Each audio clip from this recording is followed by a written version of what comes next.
Students, in today's session, we will consider discussing about few of the numericals from this part of the chapter, that is from electric charges. So, as soon as you think of working out numericals from a chapter, first you have to recall all the formulae that you have come across in the study of the chapter. So, I have listed down the formula that you have come across in this part of the chapter. First one is Q is plus or minus N into E. That is, charge is quantized, where Q is the charge on the body, N is an integer, E is the fundamental value of charge. It is the charge on a proton or an electron. E is equal to 1.6 into 10 raised to minus 19 coulomb. Second one, the electrostatic force acting between two charges, that is from Coulomb's inverse square law. F is equal to 1 by 4 pi epsilon naught epsilon r into Q1 Q2 by r square, where epsilon naught is called as absolute permittivity of free space, whose value is 8.854 into 10 raised to minus 12 coulomb square per Newton per meter square. And epsilon r is called as relative permittivity of the medium. It is equal to 1 for free space. Q1 and Q2 are the magnitude of the two charges between which the force is being studied. R is the distance of separation between the two charges. Also, if you have 1 by 4 pi epsilon naught, you don't have to keep on substituting epsilon naught every time. You can just write down it as 9 into 10 to the power of 9. If you calculate 1 by 4 pi epsilon naught, you will get it as 9 into 10 to the power of 9. Also, epsilon is epsilon naught into epsilon r. What is epsilon? Epsilon is called as the permittivity of the medium.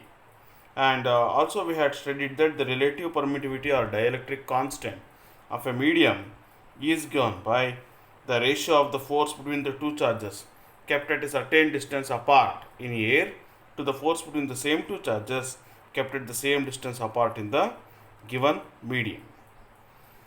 Now we will consider working out few problems. See, whenever you think of working out a problem, remember we have to follow few steps. As soon as you go through the problem, first of all read out the problem carefully. Then you have to write down the given data. Then you have to ascertain what is to be found. Then you will decide the formula to be used. Then you substitute the data in the formula. Then you calculate it. Of course, for calculation you can make use of simple calculator, but not scientific calculator.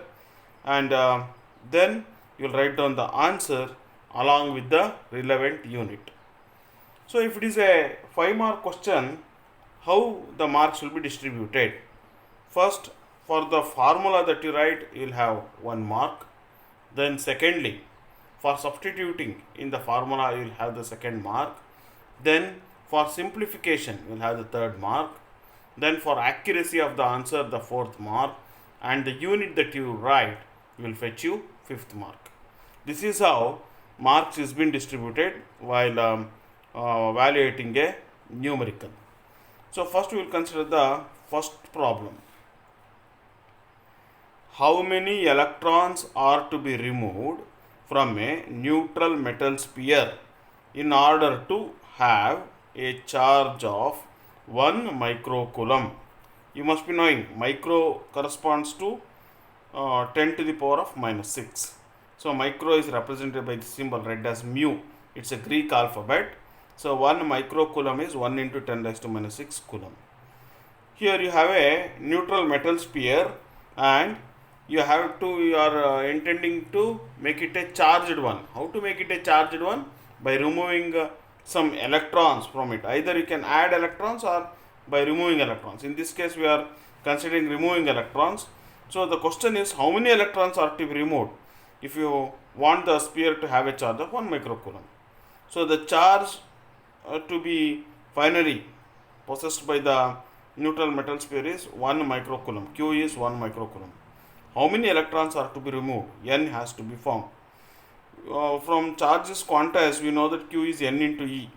Also, you must be knowing the value of E. It is 1.6 into 10 raised to minus 19 coulomb. So, N is Q by E. Q is 1 into 10 raised to minus 6 by E is 1.6 into 10 raised to minus 19. So, if you simplify 1 by 1.6 will fetch you 0.625. 0.625 into 10 raised to plus 13. 19 minus 6. So, N is, you can rewrite it as 6.25 into 10 to the power of 12. This is by unitary method. Of course, here N has no unit because it's a number. Then, the second problem. 2-point charges initially attract each other with a force of 600 Newton. If their separation is reduced to 1/3 of its original distance, what is the new force of attraction? So you have 2-point charges. They initially attract each other, meaning to say they are of opposite nature. One is positive and the other is negative. The force of attraction between them was found to be 600 Newton. Now, let us suppose the initial distance of separation is some d. Now you reduce the distance of separation to 1/3 of the initial value. That means now the distance will be d by 3. So it's very well known that as you reduce the distance between the two charges, what happens to the force between the two charges? It increases. So now you are expected to calculate the new force. So let the charges be Q1 and Q2. It has not been mentioned. Let the initial distance of separation. See, let the charges be Q1 and Q2. Let the initial distance of separation be D1, which is equal to D. Final distance of separation will be D2, which will be equal to D by 3. Now, initial force acting between the two charges.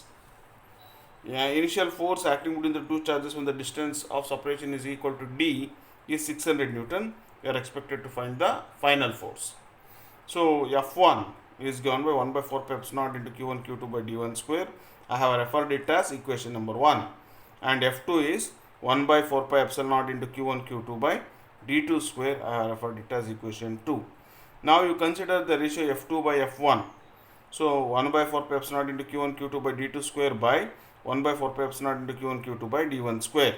Q1 Q2 gets cancelled, 1 by 4 pi epsilon naught gets cancelled, D1 square goes to the numerator. So it becomes D1 square by D2 square. D1 is D, so D square by D2 is D by 3, D by 3 square. D square gets cancelled. 3 square, which is in the denominator of the denominator, goes to the numerator. It is 9. So F2 by F1 is 9, or F2 is 9 times F1, which will be 9 into 600.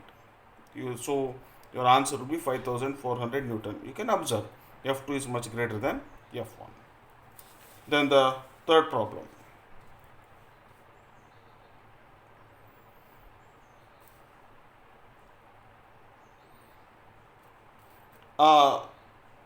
Plus 60 microcoulomb charge is placed 60 millimeter to the left of a plus 20 microcoulomb charge.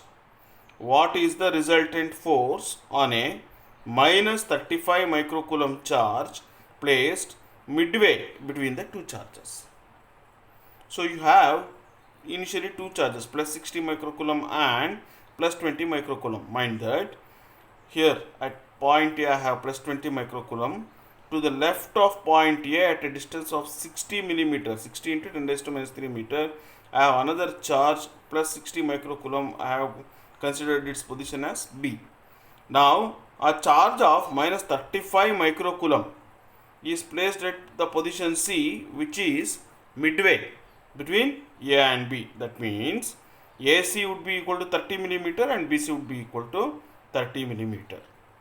So, you are expected to find the force acting on C due to A and B. You know that A is positive, B is positive, C is negative. So C will be attracted by A and also by B. So the force on C due to A will be along CA. Force on C due to B will be along CB. Now we have to find the resultant. In order to find the resultant, so charge at A is plus 20 microcoulomb. charge at B is plus 60 microcoulomb, charge at C is minus 35 microcoulomb, AC is equal to 30 millimeter, BC is also equal to 30 millimeter. Force on charge at C due to charge at A, QC due to QA. So I have called that force as FA. FA is equal to 1 by 4 pi epsilon naught into QC into QA divided by AC square. 1 by 4 pi epsilon naught is 9 into 10 to the power of 9. QC is 35 microcoulomb. QA is 20 microcoulomb. AC is 30 millimeter. Millimeter means how to convert millimeter into meter by multiplying it by 10 raised to minus 3. 30 into 10 raised to minus 3 whole square. If you simplify this, you will get it as 7 into 10 raised to 6 Newton. But you can mention the direction also along CA, because see, C is negative, A is positive, C is been attracted towards A. So along CA. So force on C due to A will be along CA. Similarly, force on C due to B. Force on C due to B. So force on QC due to QB. That is given by FB equal to 1 by 4 pi epsilon naught into QC into QB by BC square. So that will be 9 into 10 to the power of 9 into 35 into 10 raised to minus 6 into 60 into 10 raised to minus 6 divided by 30 into 10 raised to minus 3 whole square. So again, if you simplify this, you will get it as 21 into 10 raised to 6 Newton along CB, because again C is negative, B is positive, C is been attracted towards B. So the force will be acting along CB. So now you have two forces acting on C, FA and FB, which are acting along same straight line but in opposite directions. So to have the resultant of these two forces, that is F, you have to consider the difference between the two. So when I say difference between the two, you have to subtract the two, greater minus smaller, FB minus FA. It is 21 into 10 raised to 6 minus 7 into 10 raised to 6. If I take out 10 raised to 6 as common, 21 minus 7 into 10 raised to 6, 14 into 10 raised to 6 Newton. So the resultant force is 14 into 10 raised to 6 Newton along CB, the greater force along CB. So this is the answer. Next one, fourth one. Two charged spheres carrying charges minus 9 into 10 raised to minus 7 coulomb and 5 into 10 raised to minus 7 coulomb are separated by a certain distance in air. They are brought into contact and then replaced in their original positions. Compare the forces between them before and after contact. So you have two charged spheres. These two spheres are having charges of minus 9 into 10 raised to minus 7 coulomb and 5 into 10 raised to minus 7 coulomb. Now these two spheres are brought into contact. See what happens when the spheres are brought into contact. When the spheres are brought into contact, there will be redistribution of charges taking place on them. That means when the two spheres are kept in contact with each other, minus 5 into 10 raised to minus 7 coulomb from the first sphere would neutralize the 5 into 10 raised to minus 7 coulomb on the second sphere.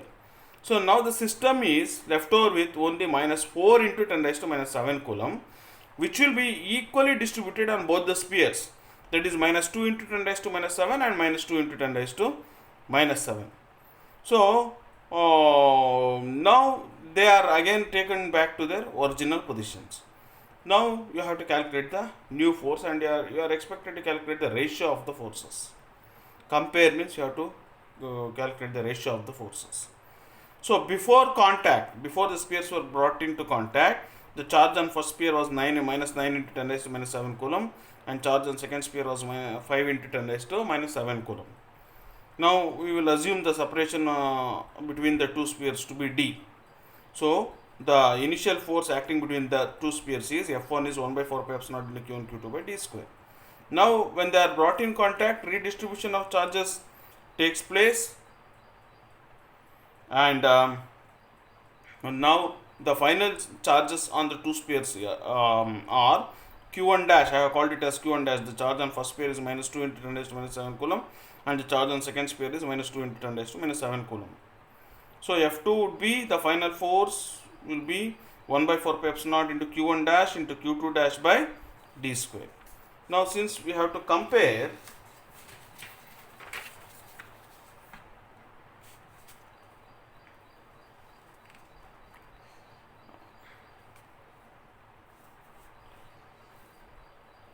F1 by F2 would be 1 by 4 pi epsilon naught into Q1 Q2 by d square by 1 by 4 pi epsilon naught into Q1 dash into Q2 dash by d square. D square gets cancelled. 1 by 4 pi epsilon naught, 1 by 4 pi epsilon naught gets cancelled. Leaving behind Q1 into Q2 by Q1 dash into Q2 dash. So Q1 is minus 9 into 10 raised to minus 7 into Q2 is 5 into 10 raised to minus 7. Q1 dash is minus 2 into 10 raised to minus 7. Q2 dash is minus 2 into 10 raised to minus 7. See, 10 raised to minus 7 gets cancelled in numerator and denominator. So 5 9s are 45. Minus 45 by minus 2 into minus 2 will be plus 4. So it is F1 is to F2 is 45 is to 4. This is the fourth one.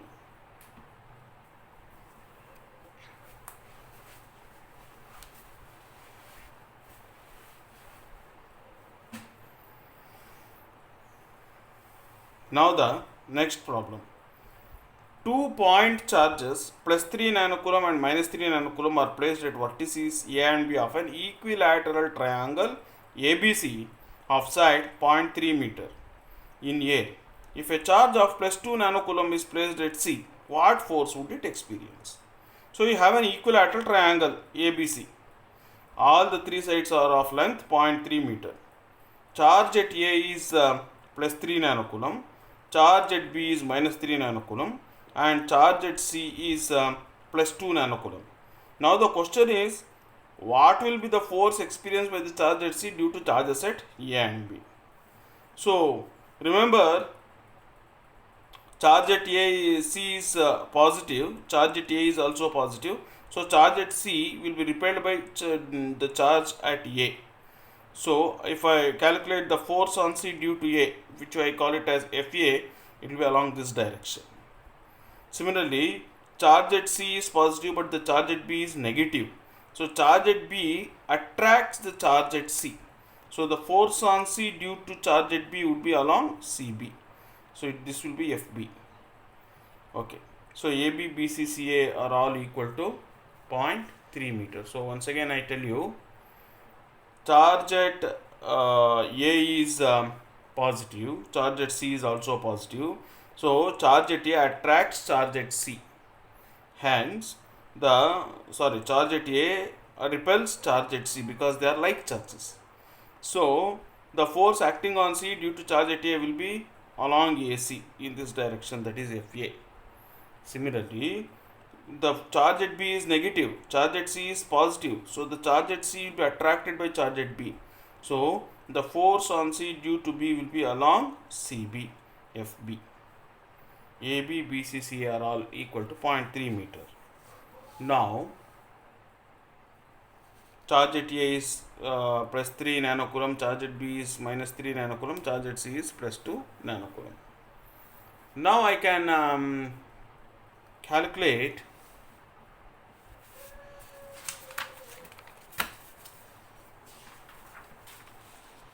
the force on QC due to QA. Force on QC due to QA. So FA is 1 by 4 pi epsilon naught into QA into QC by AC square, that is 9 into 10 to the power of 9 into 3 into 10 raised to minus 9 into 2 into 10 raised to minus 9 by AC is 0.3 whole square. If you simplify this, you will get it as 6 into 10 raised to minus 7 along AC. I told you here, because charge at C will be repelled by charge at A. So it will be FA will be along AC. Similarly, force on C due to charge at B, it will be FB is 1 by 4 pi epsilon naught into QB into QC by BC square. 9 into 10 to the power of 9 into 3 into 10 raised to minus 9 into 2 into 10 raised to minus 9 divided by 0.3 square. So if you simplify this, you will again get it as 6 into 10 raised to minus 7 Newton, but now the direction will be along CB because charge at C is positive, charge at B is negative, charge at B attracts charge at C. So FP will be along CB. Now you can observe the angle between FA and FB is referred as theta. F and FB is theta here. But see, in any equilateral triangle, all the three interior angles will be equal to 60 degree. Here, this is an exterior angle. Excuse me. You know that in any triangle, exterior angle is equal to the sum of the opposite interior angles. So theta would be equal to 60 plus 60, 120 degree. So to find the resultant force on C, angle between F and FB is 120 degree. From first year, you know that F is root of the resultant between two forces is given by FA square plus FB square plus 2 FA cos theta, or root of 6 into 10 raised to minus 7 whole square plus 6 into 10 raised to minus 7 whole square plus 2 into 6 into 10 raised to minus 7 into 6 into 10 raised to minus 7 into cos 120 degree. Observe here that all the terms has 6 into 10 raised to minus 7 whole square as common, here, here and even here, and cos 120 degree is equal to minus half.